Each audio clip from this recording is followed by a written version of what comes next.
श्रीमद् भगवद गीता द्वितीय अध्याय। कल भी हम 36 और 37 नंबर के श्लोक का ही मनन कर रहे थे, जिसमें अर्जुन ने भगवान से ये प्रश्न पूछा कि नहीं चाहने पर भी मनुष्य पाप में क्यों नियोजित होता है। भगवान अगले श्लोक में उसका उत्तर दे चुके हैं। काम एष क्रोध एष रजोगुण समुद्भव महाशनः महापाप्मा विद्ध एनम इह वैरिणाम। इस श्लोक में हमने 5 बहुत ही महत्वपूर्ण बातें देखी थी। एक बात जो भगवान भाष्यकार ने कही है, यह काम जो सब लोगों का शत्रु है, जिसके निमित्त से सब जीवों को सब अनर्थों की प्राप्ति होती है। हम महापुरुषों के, अवतारी पुरुषों के वचनों को अगर हृदय में धारण कर ले तो हमारा अवश्य कल्याण हो सकता है।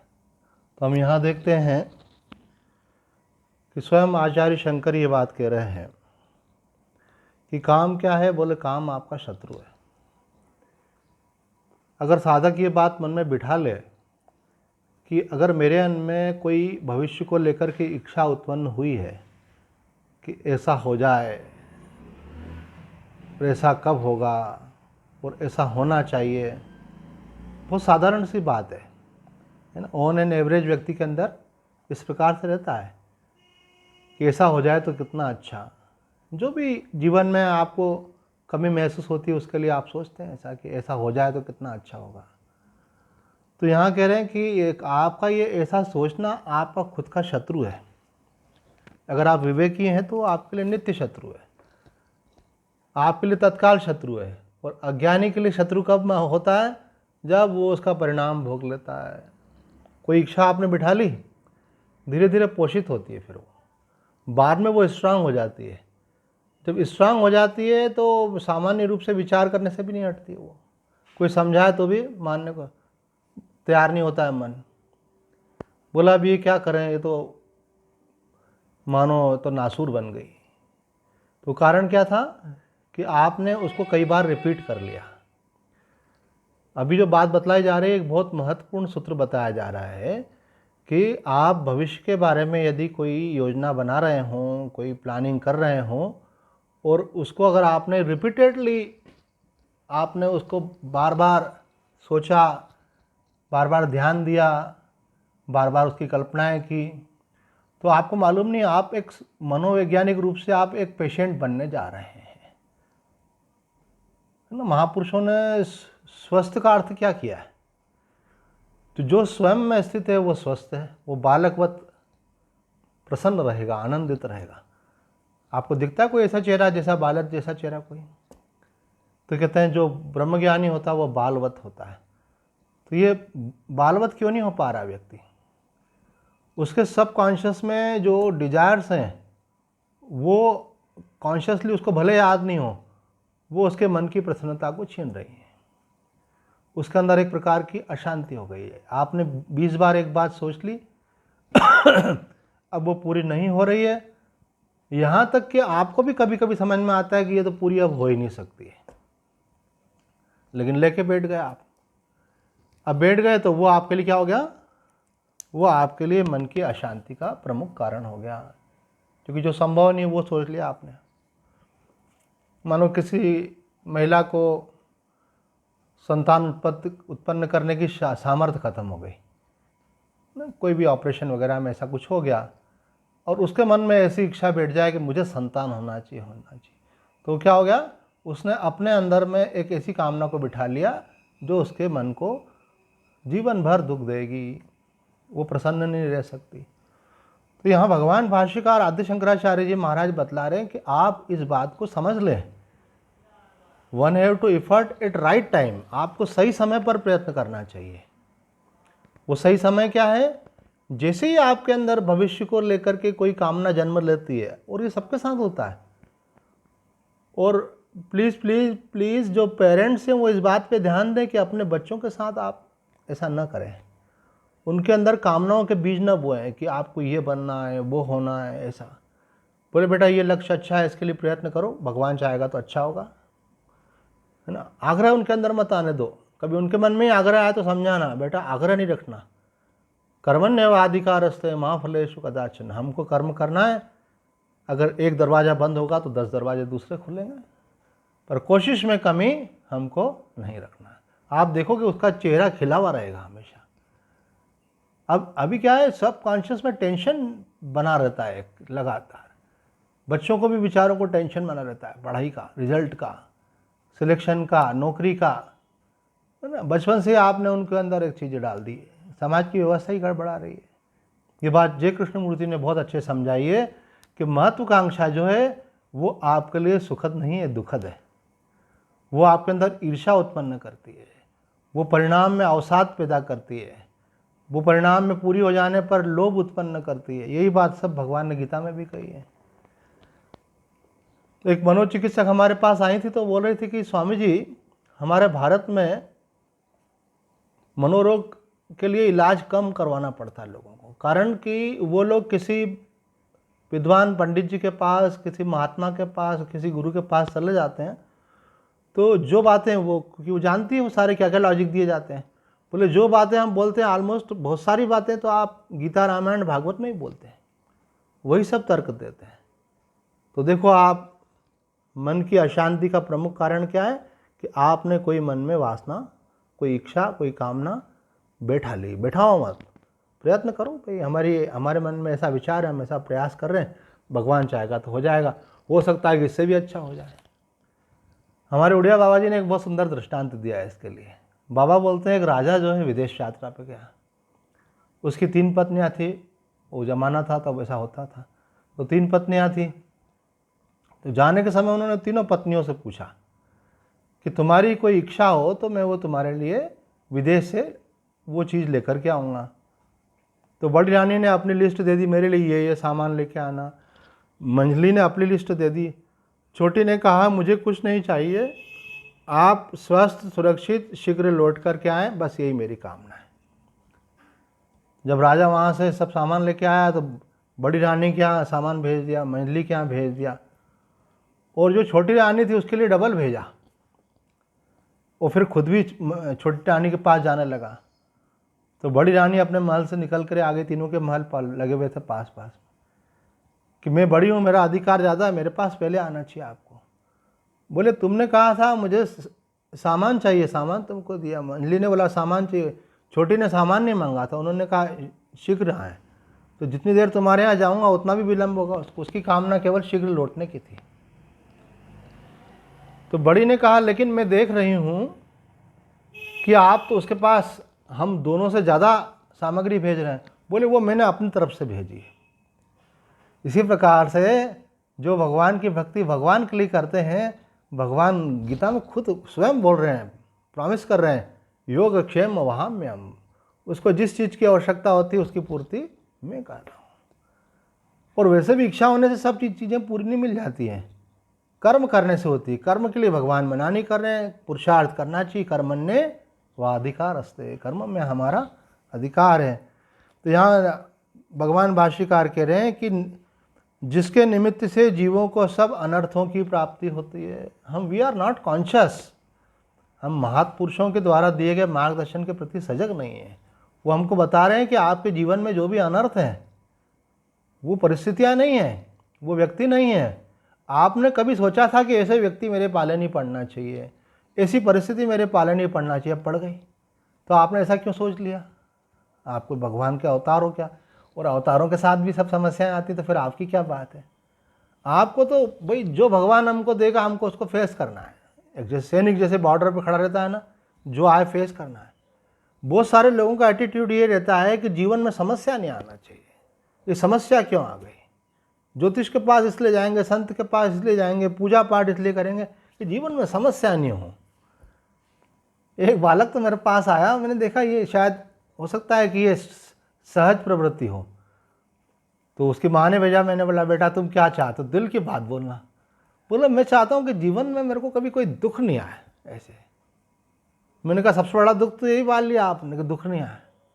आपको ये आना चाहिए कि जो परिस्थिति आएगी आप मुझे ये बताओ, ऐसा मंत्र दो, ऐसा उपाय दो कि उसको मैं फेस कर सकूं, मैं डरूं नहीं और उस पर विजय प्राप्त करूं। मैंने कहा विजय मंत्र लेकर के जाओ भाई, ये डरने वाला मंत्र लेकर के जा रहे हो कि समस्या नहीं आए। मैंने ऐसा भगवान श्री राम के साथ हुआ था क्या? ऐसा भगवान श्री कृष्ण के साथ हुआ था क्या? जब भगवान ने अवतार लेकर के हमको ये शिक्षा दी है, तो आज के सत्संग में आप इस बात को मन में बिठाओ कि हमको क्या कह रहे हैं संत।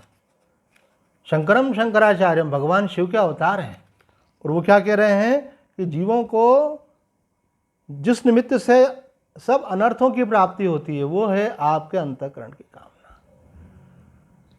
डॉक्टर राधा कृष्णन ने ये बात कही है कि गीता का सार ही ये है। उन्होंने गीता का सार बताते हुए कहा है, गीता पे टीका है उनकी पूरी, उन्होंने गीता का सार बताते हुए कहा है कि ऐसा हो और ऐसा नहीं हो, इस कामना से मुक्त होना ही गीता का सार है। हमारे अंदर ये चॉइस रहती है ना, ये जय कृष्ण मूर्ति बोलते हैं चॉइसलेस अवेयरनेस। तो ये चॉइस हमारी जो होती है, ऐसा हो और ऐसा नहीं हो।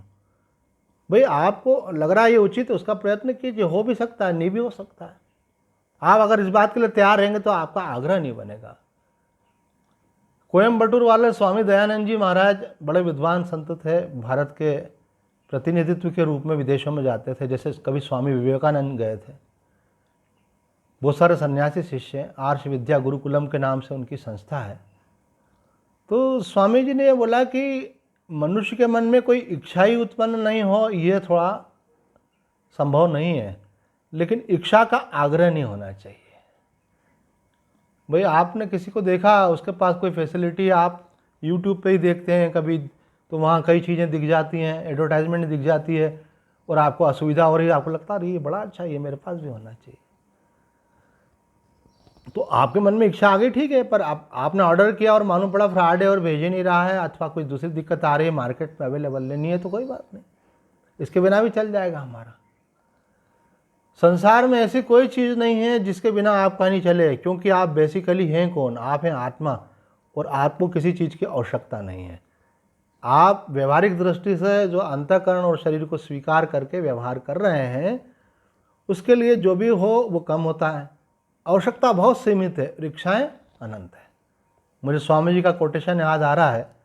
कल स्वामी जी का दर्शन हुआ, सत्संग लाभ मिला, युग पुरुष स्वामी परमानंद जी महाराज।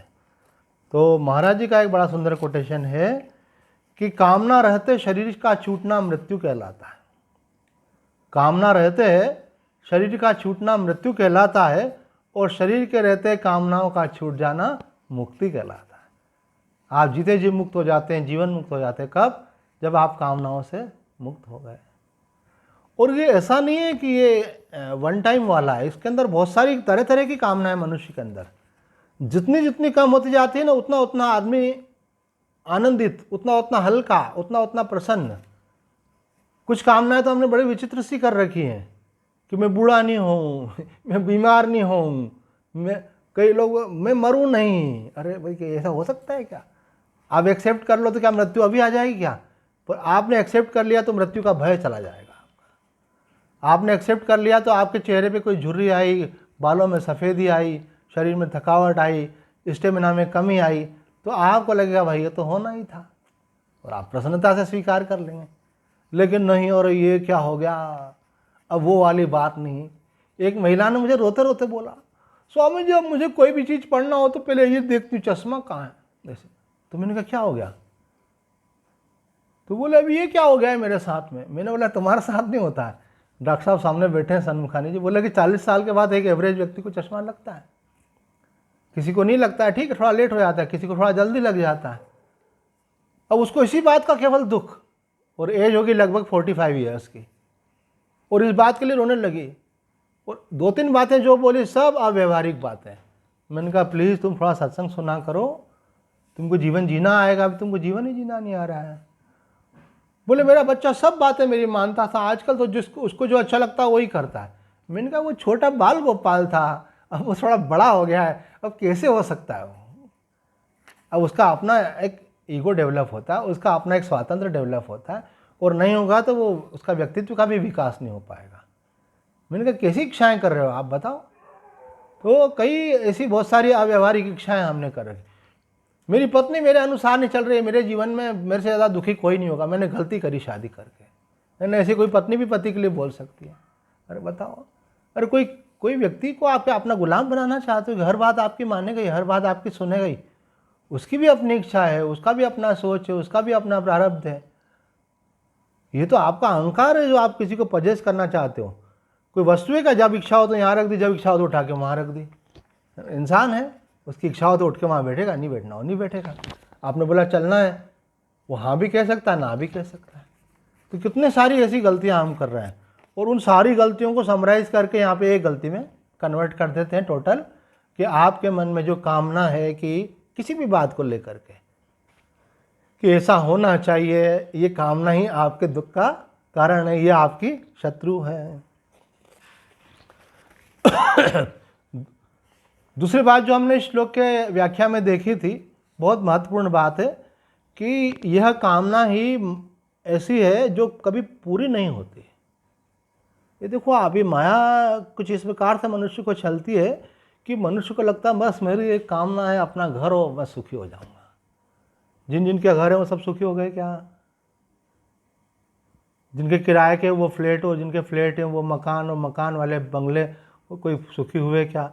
और जिनके हो गए उनके अंदर फिर कुछ कमियां दिखती हैं, ये हो जाए वो हो जाए। अरे सुखी कोई आदमी वस्तुओं से होता है क्या? आपके दृष्टिकोण से आप सुखी होते हैं, सोचने के तरीके से सुखी होते हो। एक व्यक्ति के पास महल है, वो छोड़ करके साधु बन जाता है, वो कुटिया में सुखी महसूस कर रहा है। भगवान बुद्ध महल छोड़ के चले गए, महावीर महल छोड़ के चले गए, क्यों? उनको अगर उसमें सुख लगता होता तो वहीं रहते। उन्होंने कहा नहीं, वो सुख की खोज में निकले, सच्चा सुख कहाँ है। और हम सोच रहे हैं कि ये मिल जाए तो सुखी हो जाएंगे। तो कई लोगों ने तो ऐसा दाव पे लगा दिया अपने को, इतना इतना लोन ले लेकर के मकान बना लिए, बाद में वही उनके लिए समस्या बन जाता है। लोन लो, उतना लो जो चुका सको, रिपे कर सको। बैंक भी देखती है, पर कई बार होता है आदमी अनप्लान ढंग से इधर उधर से भी ले लेता है, फिर समस्या में आ जाता है। तो कह रहे हैं कि मैं ये नहीं बोल रहा हूँ मकान नहीं होना चाहिए, सब वो भगवान करे आपको सब कुछ हो। हम तो दिल से बोलेंगे ये बात, हमारा तो आशीर्वाद समझो कि सब लोग सुखी हो, सर्वे भवन्तु सुखी। न केवल आपके लिए नहीं, हम सबके लिए ही सोचते हैं ऐसा। लेकिन ऐसा कुछ मत करो कि जो आपके लिए आपकी अशांति का कारण बने। तो कह रहे हैं कि ये कामना कभी भरने वाली नहीं है, न आघाने वाली। आप इन चीज़ों को थोड़ा दिल में बिठा लो, क्योंकि टॉपिक चेंज होते जाएंगे, ये बार बार रिपीट हो जरूरी नहीं है। आप सोच लो कि भैया कामना कभी भरती नहीं है, इसलिए इसके पीछे पड़ना नहीं। कोशिश करो, इच्छा उठी है, पूरी हो गई, अच्छी बात है। नहीं हुई तो स्वामी जी बोलते नहीं हुई तो और अच्छी बात है। क्यों? क्योंकि आप गलत इच्छा भी कर सकते हो, लेकिन भगवान, जैसे माँ जो है ना, बच्चा अगर माँ से बोले माँ मेरे को ये बिस्कुट चाहिए, तो माँ दे देती, ले लो बेटा, माँ का प्यार है। मामा मेरे को चाकू चाहिए, तो माँ बोला नहीं बेटा चाकू नहीं उठाना। वो फिर भी अगर आग्रह करे तो माँ क्या करती है, वो उसके हाथ में अगर उठा लिया तो छीन लेती है, रोने लग जाता है वो। ये क्या है? माँ की करुणा है। अगर आपके मन में कोई, स्वामी रामसुदास जी महाराज जी का ये वचन है कि आपके मन में कोई इच्छा हुई और पूरी हो गई, तो वो इच्छा आपकी भी थी और भगवान की भी थी, मानो, इसलिए पूरी हो गई।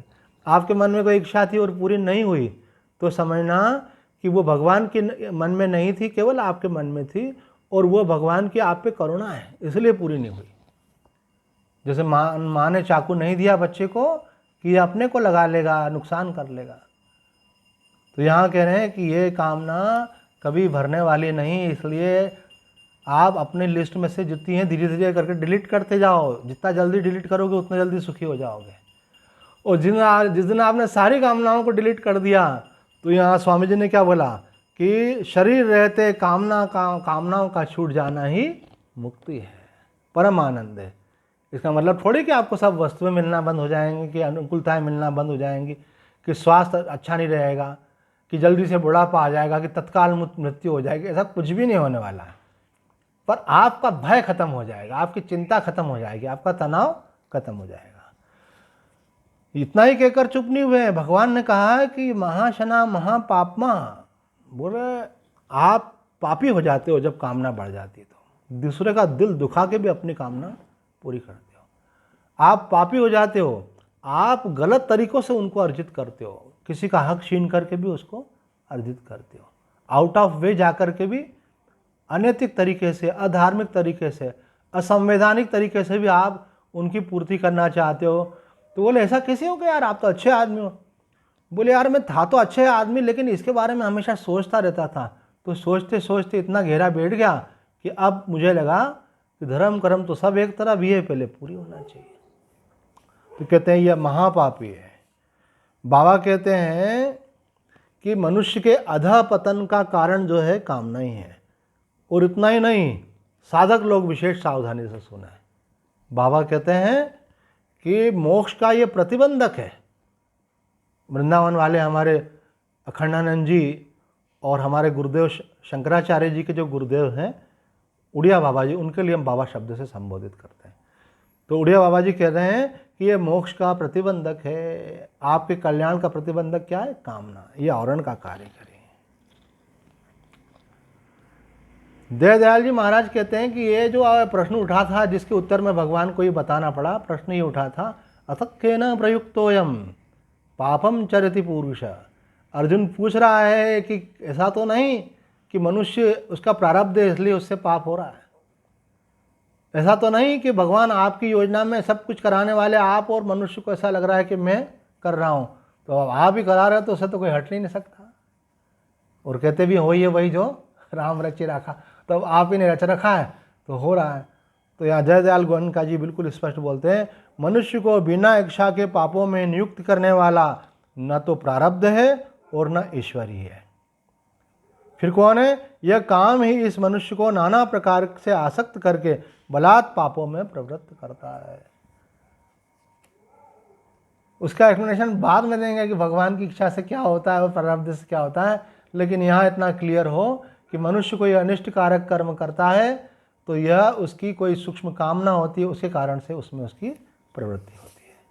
भगवान ने यहाँ 3 दृष्टांत दिए, बहुत महत्वपूर्ण दृष्टांत तीनों। ध्रुमेण व्रियते वह्निः यथा दर्शो मलेन च यथोल्बेनावृतो गर्भ तथा तेनेदमामृतम। श्लोक का अर्थ है, जिस प्रकार धुएं से अग्नि, मेल से दर्पण ढक जाता है तथा जिस प्रकार जेर से गर्भ ढका रहता है, वैसे ही उस काम के द्वारा यह गान ढक जाता है, आवरण आ जाता है, आच्छादित हो जाता है। इस श्लोक में बाबा एक प्रश्न उठाते हैं कि क्या एक दृष्टांत देना पर्याप्त नहीं था? भगवान ने एक दनादन एक के बाद एक 3 दृष्टांत दे डाले। एक दृष्टांत धुएं का दे दिया जो अग्नि को ढक लेता है, एक दृष्टांत मेल का दे दिया जो दर्पण को ढक लेती है, एक दृष्टांत जो है झिल्ली का दे दिया जो गर्भ को ढक लेती है। तो 3 दृष्टांत को देने पड़े। तो कहते हैं 3 प्रकार के मनुष्य हैं। अब इससे हमको अपने बारे में भी मालूम पड़ेगा हम कौन से वाले मनुष्य हैं। 3 प्रकार के मनुष्य हैं, एक जिनमें एक तमोगुण की प्रधानता है, एक में जिनमें रजोगुण की प्रधानता है, एक में सत्वगुण की प्रधानता है। उसी के आधार पर बोलते हैं तमोगुणी, रजोगुणी, सत्वगुणी। तो यहाँ 3 प्रकार के लोगों को समझाने के लिए 3 प्रकार के भगवान ने दृष्टांत दिए हैं। इसमें पहला दृष्टांत दिया है तमोगुणी के लिए, कि तमोगुणी जो होता है उसके लिए दृष्टांत दिया है कि जैसे अग्नि के ऊपर धुआं। तो जो तमोगुणी होता है ना, उसको थोड़ा सा ही कुछ किसी ने 1-2 बार ही कुछ डिस्टर्ब किया कि उसको क्रोध आ जाता है जल्दी से। किसी की थोड़ा सा ही किसी ने प्रेरणा करी तो कामना उत्पन्न हो जाती है। कहीं कुछ देख लिया, अब किसी ने आपको अपने मकान के उद्घाटन में बुलाया, किसी ने अपनी शादी में बुलाया, किसी ने बच्चे के बर्थडे पे बुलाया, ना किसी पार्टी में गए, आप किसी के पास मिलने के लिए चले गए और आपने जैसे ही वहाँ देखा तो वहाँ से आने के बाद मूड ख़राब हो जाता है। तो बोले भाई घूमने फिरने खाने पीने गए थे, इतना मस्त पार्टी थी, फिर मूड ख़राब क्यों होगा? बोले वो तो अच्छी थी, पर वो जो वहाँ अच्छा था वो मेरे पास भी तो होना चाहिए। ऐसी अपनी पार्टी होना चाहिए, ऐसा अपना घर होना चाहिए, ऐसी हम अपने परिवार में शादी कर सकें। अब आपके अंदर वो जो कंपैरिजन आ गया, वो जो डिज़ायर आ गई, तो बोलते हैं ये जो तमोगुणी लोग होते हैं ना, थोड़ा सा इनको कोई माहौल मिला अनुकूलता का, दूसरे के पास देखा अथवा किसी ने बोला अरे आपके पास तो ऐसा होना चाहिए, और आपको कोई वो व्यक्ति बोल के गया, आपको तो लगता है वो आपका मित्र है ना, मिलने के लिए आपके पास आया और सब बोले बहुत बढ़िया घर है आपका, पर आपको ये एक चीज़ की कमी ये होना चाहिए, और बोल करके चला गया। तो आपने बोला कि हाँ आप सही बोल रहे हैं, करेंगे, धीरे धीरे करेंगे, और चला गया। अच्छे भले बैठे थे, आपको डिस्टर्ब कर गया। अब आपका सामर्थ्य नहीं है अभी उसको पूरा करने का, और वो आपके दिमाग में थॉट डाल गया, तो जो आपके पास है वो आपको अब सुखद नहीं लगेगा, जो नहीं है उसकी कामना आपको कष्ट देती रहेगी। तो बोले तमोगुणी व्यक्ति जो है थोड़े से प्रभाव में कामनाओं में आ जाता है। और जो रजोगुणी व्यक्ति होता है, रजोगुणी के लिए दूसरा दृष्टांत दिया है यहाँ पे, दर्पण का दृष्टांत। दर्पण के ऊपर काफ़ी दिन से आपने पोछा नहीं, धूल जम गई, थोड़ा ह्यूमिडिटी का प्रभाव है, वो धूल चिपक गई, मल बन गया, अब आप उसको कपड़े से हटाओ तो एकदम से हटता नहीं। अरे भाई ये तो हट नहीं रहा है। बोले बड़ा सर्फ का पानी लो, कुछ और लो, वो सब स्प्रे किया, कुछ किया, फिर साफ किया, बोले अब साफ हुआ। वो फटाफट 1 मिनट में साफ होने वाला नहीं, उसके लिए थोड़ा विशेष प्रयत्न करना पड़ता है। तो इसी प्रकार से जो रजोगुणी व्यक्ति होता है वो एकदम से किसी के एकदम इम्प्रेशन में नहीं आता। वो बोला ठीक है यार, करेंगे, कोशिश हो जाएगा, अभी जल्दी, अभी हमको अभी तुरंत करना ऐसा नहीं है। एवरीथिंग टेक्स टाइम, इफर्ट करना पड़ेगा, कोई कलेक्शन करना पड़ेगा, उसके बाद धीरे धीरे होगा। तो इतना आसानी से उसके अंदर इच्छा प्रवेश नहीं करती, पर उसको भी अगर बार बार संपर्क हो तो उसके अंदर भी कामना और क्रोध उत्पन्न हो जाते हैं। छेड़छाड़ ज़्यादा कर दी तो क्रोध आ जाता है उसको। बार बार कामासक्त लोगों का संग हुआ तो उसके अंदर भी कामना उत्पन्न हो जाती है। तो तीसरे प्रकार के लोग सत्वगुणी हैं। बोले सत्वगुणी लोगों के लिए दृष्टांत दिया है जेर से गर्भ। गर्भ जो है जेर से ढका हुआ रहता है। तो इस दृष्टांत में बताया है कि उनको आदमी कुछ भी बोले, वो तो जैसे गर्भ ढका रहता है तो ढका ही रहेगा, समय आने पर ही वो अनावृत होगा, इतना आसानी से नहीं होने वाला है वो। तो उसी प्रकार से सत्वगुणी व्यक्ति बोलता है भाई हम तो सत्संगी लोग हैं, हमको तो संत महात्मा और शास्त्र बताते हैं कि उसी में रजा, उसकी रजा में राजी रहो, राजी हैं हम उसी में जिसमें तेरी रजा, हरि करे सो खरी। वो हमारे यहाँ तो संत बतलाते हैं भाई ऊपर मत देखो, नीचे देखो, तुम्हारे से कम भी कई लोगों के पास है, उससे तो तुम अच्छे हो ना, तो ये सोच कर के हम तो संतोषी हैं। गोधन गजधन बाजधन और रतन धन खान, और जब आवे संतोष धन सब धन दूर समान। आपके पास अगर संतोष होगा तो थोड़ा सा है वो भी बहुत आपको शांति में सुखद लगेगा।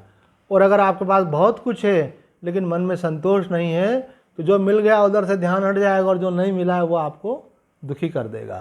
तो कहते हैं जो सत्वगुणी व्यक्ति होता है उसके लिए तीसरा दृष्टांत दिया गया है। अब इनको बाबा ने बड़ी अच्छी बात कही, इनको रिवर्स क्रम में भी ले सकते हो। रिवर्स क्रम में देखोगे तो आप तीनों दृष्टांत बदल जाएंगे। कौन सा रिवर्स क्रम? विवेक की दृष्टि से। तो बोले जो ज्ञानी व्यक्ति होता है, जैसे अग्नि में 2-4 फूंक मारी और अग्नि जागृत हो जाती है, ज्ञानी को थोड़ा सा उपदेश लगता है तो वो चेत जाता है। बोले मैं सत्संग में गया था, मैंने बात सुन ली तो मेरा तो मन बदल गया।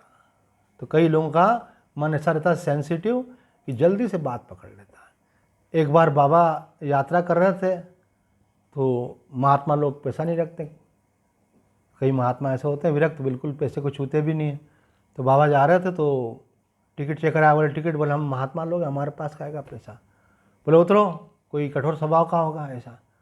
और उन्होंने उनको बीच रास्ते में ही कहीं पे स्टेशन पे उतार दिया। तो बाबा ने नियम ले लिया, आज से हम कभी यात्रा नहीं करेंगे। उन्होंने नियम ही ले लिया, हमेशा के लिए छोड़ दिया। बोले हमको ज़रूरत क्या कहीं जाने की, जिसको बुलाना होगा वो खुद लेकर के जाएगा, हम क्यों जाएं अपनी तरफ से। तो महात्मा लोग बड़े संवेदनशील होते हैं, किसी कामना का त्याग वो इतने आसानी से कर देते हैं एकदम से, और उनका विवेक तुरंत जग जाता है कि हमने इच्छा करी इसीलिए दुख संकट आया, हमारा इच्छा ही नहीं करना, हमको आग्रह ही नहीं करना। हम बार बार वही गलतियां करते हैं, बार बार दुख भोगते हैं। वो तो एक बार में समझ जाते हैं ये गलती की थी, उसके कारण अशांति हुई थी, अब ये करना ही नहीं। अब आपके परिवार में कोई व्यक्ति, आप उसके साथ बार बार आग्रह करते हैं, वो बार बार आपका तिरस्कार करता है, बार बार घर में झगड़े होते हैं, अशांति होती है, पर चलता ही रहता है। विवेकी व्यक्ति क्या करता है? बोले इनको समझाते हैं, मानते नहीं, अशांति होती है, बस 1 बार 2 बार 3 बार समझा दिया ना, अब इनको जो करना है ये करें। ये आके पूछे तो बोलेंगे हम, अब हम अपनी तरफ से नहीं बोलेंगे। बोले बोलने का फ़ायदा तो है ही नहीं, फिर बोलने से क्या मतलब, अपनी वाणी क्यों खराब करना। तो यहाँ बोल रहे हैं कि जो विवेकी व्यक्ति होता है वो थोड़े से में ही समझ जाता है।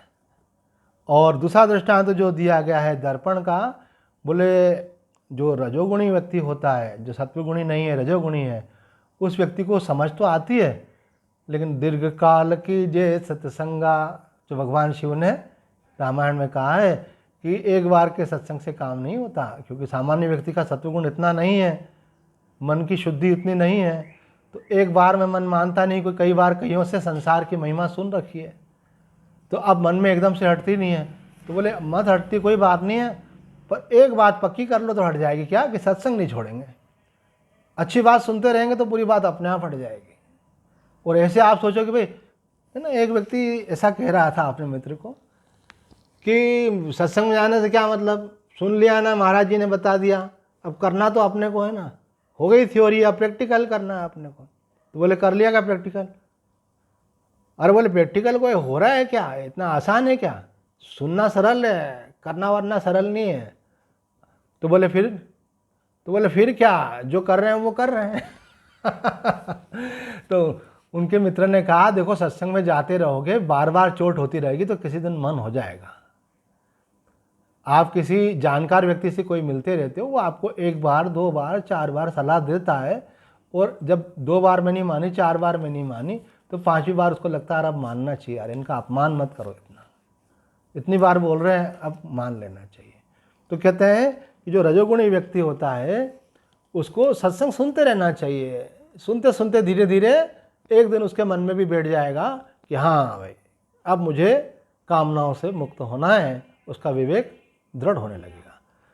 और कहते हैं कि तीसरा होता है तमोगुणी व्यक्ति। यहाँ दृष्टांत तीनों पलट रहे हैं विवेक के आधार पे। जेर से गर्भ, जो तमोगुणी व्यक्ति होता है, बोले उसको बहुत उपदेश करने पर भी वो नहीं मानता है, ऐसे। तो इसके लिए सूरदास जी का एक बहुत सुंदर भजन है, थोड़ा आप इस पर ध्यान देना। कभी कभी हम अपना प्रयत्न भी ऐसी जगह लगाते हैं जहाँ कोई रिजल्ट नहीं आने आते हैं। तो वो कहते हैं, तजोरे मन हरि विमुखन को संग, जिनके संग कुमति उपजत है, पड़त भजन में भंग। संसार में आपको ऐसे लोग मिलेंगे जिन्होंने पक्का कर रखा है कि वो तो दारू पिएंगे ही सही, वो तो जुआ खेलेंगे ही सही, वो तो गंदी चीज़ें देखेंगे ही सही, व्याभिचार करेंगे ही सही, वो तो चोरी चकारी, उल्टे सीधे काम, हेरा फेरी वो तो करेंगे ही। और आप 2 बार 4 बार समझाओ, भैया करोगे कर्म भोगना पड़ेगा, ये क्या कर रहे हो, पैसा साथ नहीं जाएगा, इतना ले इकट्ठा करके करोगे क्या?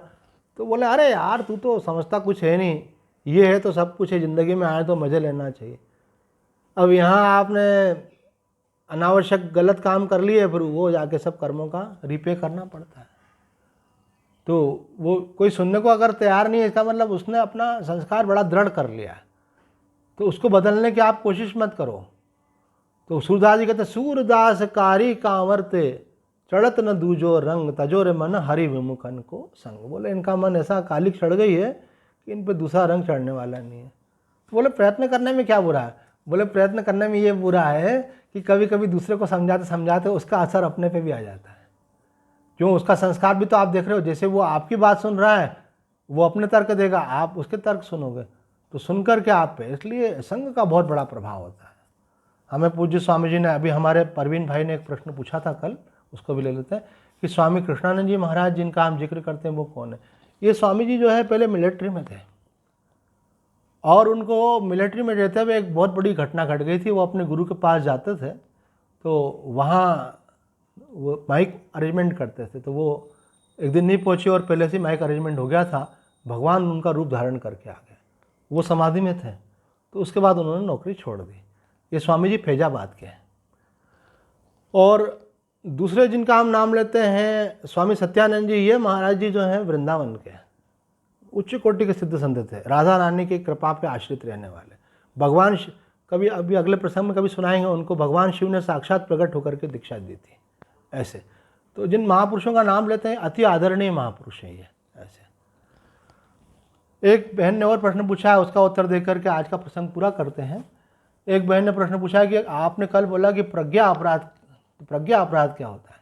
प्रज्ञा अपराध ये होता है कि जब आप शास्त्र को पढ़ते हो, संत को सुनते हो और आपका विवेक जागृत हो जाता है, तो आप जब फिर भी पुराने संस्कारों के कारण गलती करते हो तो आपको ग्लानि होती है। बोले 10 बार 20 बार हमने सुन लिया, बात समझ में भी आ गई, फिर भी हम वही कर रहे हैं, तो आपको गिल्टी होती है, क्योंकि आपकी प्रज्ञा जाग गई है। इसी को बोलते हैं प्रज्ञा अपराध। अपने प्रज्ञा के विरुद्ध कार्य करना ये प्रज्ञा अपराध कहलाता है।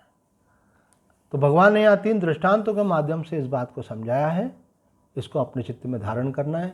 आज इतना ही कहकर अपनी वाणी को विराम देते हैं। ओम पूर्णमद पूर्णमिदं पूर्णात् पूर्णमुदच्यते पूर्णस्य पूर्णमादाय पूर्णमेवावशिष्यते। ओम शांति शांति शांति। हरि ओम तत्सत्।